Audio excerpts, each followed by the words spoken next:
I'm so glad you're here because what we're about to explore will take us into the mind of one of history's most fascinating and enigmatic figures. Michel de Nostradamus, better known as Nostradamus, was not merely a French astrologer and seer. He was a man who made predictions that continue to captivate the world to this very day. Born in the 16th century, Nostradamus became famous for his prophecies, which often blended astrology, historical knowledge, and an uncanny ability to foresee future events.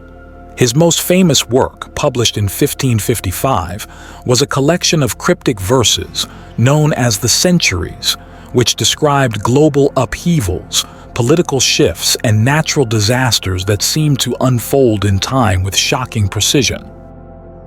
As you've probably heard, Nostradamus's prophecies are notorious for their vagueness, their symbolic language, and their apparent accuracy. But let's go deeper, beyond the surface-level predictions you might already know. Do you really understand what Nostradamus foresaw for the future? Could some of his predictions be hidden warnings or visions of something far more sinister? One of Nostradamus's most chilling prophecies revolves around the King of Terror. He predicted, in the 7th month of 1999, a powerful king of terror will descend from the sky, aiming to revive the legendary king of Anglemois. This king will rule both before and after Mars, bringing great fortune. But when this dominant figure suddenly dies, a new ruler will rise. This young ruler will gain fame, but by the time they come to power, it will be too late for them to make a difference. People will fear him on both land and water. The king of Anglemois is said to be a reference to a mythological figure, someone with vast power who rules the earth and even the heavens. The phrase, "a powerful king of terror descending from the sky," has stirred many interpretations. Could it be a reference to an event in history that shook the world, or was Nostradamus predicting something much more ominous? Some believe this prophecy points to a global conflict, or the arrival of a political or military leader who would wield unimaginable power. The mention of fear on both land and water could suggest a widespread threat, one that extends not only over land but to the seas as well, where naval forces might play a central role. But Nostradamus's prophecies are not all political. He also described something spectacular happening in the sky, one that seemed to hint at a future technological warfare or a cosmic event beyond human control. He said, "A fire will blaze at a 45-degree angle in the sky. To gain evidence from the Normans, one must use fire to approach a vast new city. In an instant, a huge spread of flames will appear. There will be an epic battle involving fire, flying robots, grasshoppers, lobsters, and mosquitoes within the steel fish, a metaphor that many interpret as a ship or some kind of vessel." What could this imagery mean? A fire blazing at a 45-degree angle could be a reference to an event in the sky, perhaps an asteroid, comet, or even an attack from space. The steel fish, likely a metaphor for a ship or a futuristic vessel, could be a reference to modern warfare involving powerful ships or advanced technology, like flying drones or machines of war. The mention of flying robots seems eerily prescient of the unmanned aerial vehicles, UAVs, that dominate modern battlefields. And then there's the strange imagery of grasshoppers, lobsters, and mosquitoes, insects known for their swarm-like nature. Could this be a metaphor for a massive force, possibly some form of biological or chemical warfare? It's impossible to know for sure, but this prophecy reads like something out of a science fiction novel, warning of a future battle between man and machine. But Nostradamus didn't stop there. His gaze turned to Germany, where he prophesied, "When there are no children left in Germany who follow orders, there will be mass attacks in the forests, but they will be repelled. To succeed in England, one must have no ties to the monarchy. The ruler, in power for 20 months, will drain the nation's resources and come to an abrupt end. What is Nostradamus hinting at here? The idea that no children left in Germany who follow orders could point to a societal breakdown, where the youth no longer conform to authority or tradition, creating a situation ripe for rebellion or revolution. Mass attacks in the forest that are repelled might suggest an uprising or insurrection that fails, but what is truly meant by this? Is it a metaphor for the collapse of order in a nation and the rise of rebellion? The second part, involving England, seems to describe the sudden rise and fall of a ruler, a person who may gain power quickly, only to drain the country's resources and ultimately face an untimely end.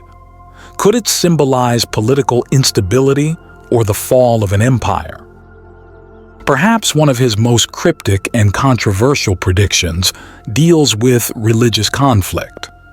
Nostradamus wrote, "The religion of the seas will triumph, while the sect of the son of Adelunctative will fall behind. Two individuals, hurt by Aleph and Aleph, will fill the stubborn sect with fear.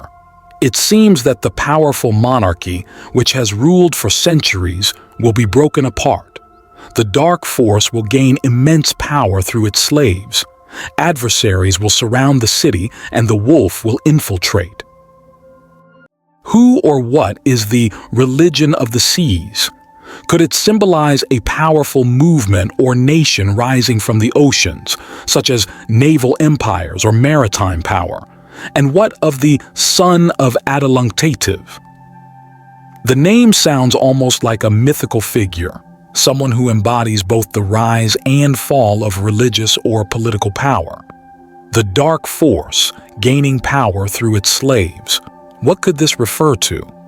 Some interpret this as a reference to the oppression of a people or the corrupting influence of a powerful, unseen force.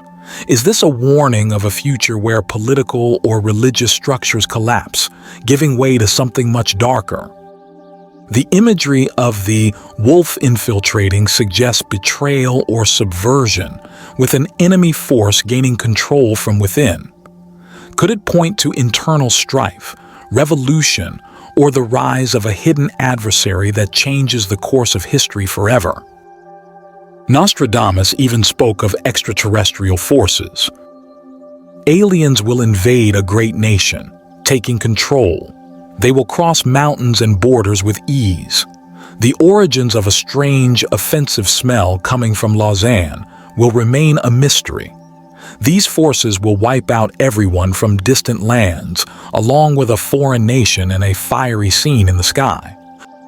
Nostradamus's predictions have intrigued many over the centuries. Whether you believe in his prophecies or not, it's clear that his vision sparked imagination and deep contemplation about the future. The spirit of the kingdom makes its defenses less effective. An uprising against the monarch is going to take their place. The holy laws are deteriorating, and a new peace is being born. For the first time in history, Paris has never been in such a hazardous condition.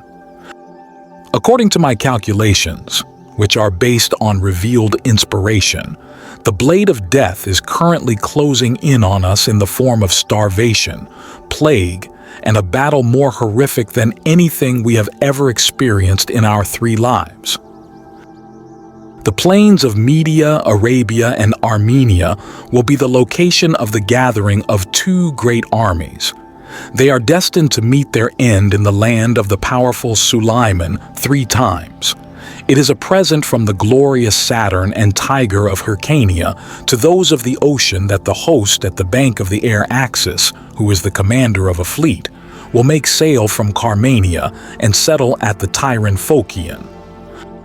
While a sizable population of civilians maintains control of the region, the sea army will remain in front of the city before departing for a short distance.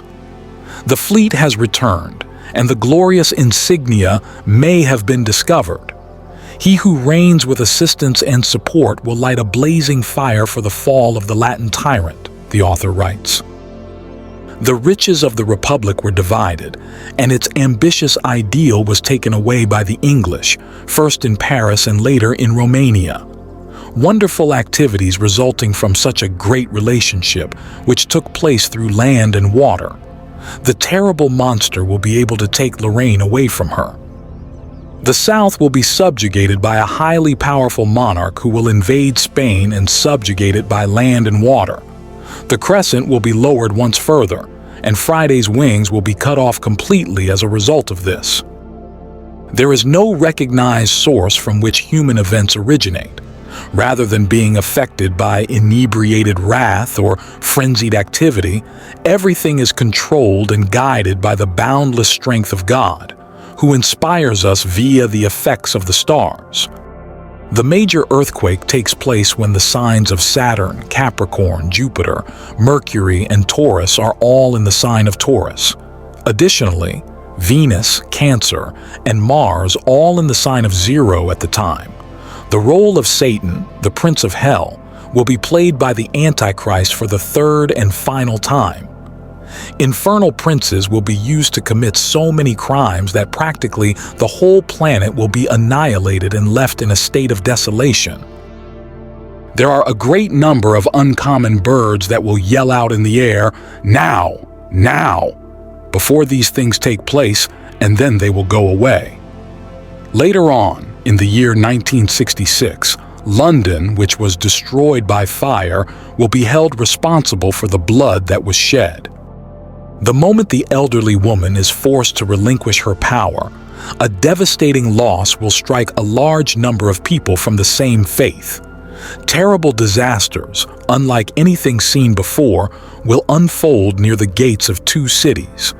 These disasters will include widespread famine, devastating plagues, people falling victim to brutal violence, and desperate cries for help to the eternal God. No day in history will compare to the horror and destruction that awaits the Romans through battle. A person who, through the wrath of the gods, much like the feared gods of Hannibal, was brought into existence by the force of human fear, will rise to power. This person, born of humble beginnings, will seize control with relentless determination. Though poor at birth, he will bring the nation to its knees. He will gather an army, marching through the Milanese region, using his newfound power to drain the wealth and resources of France and Florence. A child born to parents who live in dire poverty will emerge in the western part of Europe. This child will possess an extraordinary ability to charm others with his words, gaining widespread recognition that will spread even to the distant east. In the third month of the Battle of Mars, a fierce conflict will unfold between the boar and the leopard. As dawn breaks, the weary leopard will raise one eye to the sky and see an eagle circling near the sun. A remarkable figure will step forward, capable of assessing both the present and the past. This person will understand the destructive forces at play, noting that the seventh and fifth names will share an uncanny similarity. When a much larger and fiercer foreigner, driven by warlike motives, seizes Paris, the province will be helpless in its defense. The wife of a great leader will endure immense suffering as a result of a fabricated fury brought on by divine wrath. Judges will sacrifice the victim in order to raise awareness of this issue, especially among the uneducated public who remain unaware of the true nature of the crisis. In response to the arrival of a terrible force, I have decided to speak out, albeit in a cryptic and foreboding manner.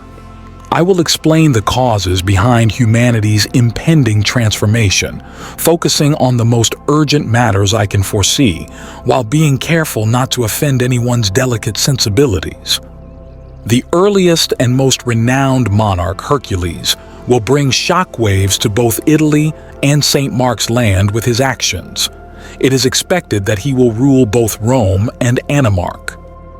These prophecies come from the mind of Nostradamus. His words remind us to seek the positive, discard unnecessary burdens, and prepare ourselves for the changes that lie ahead in our lives.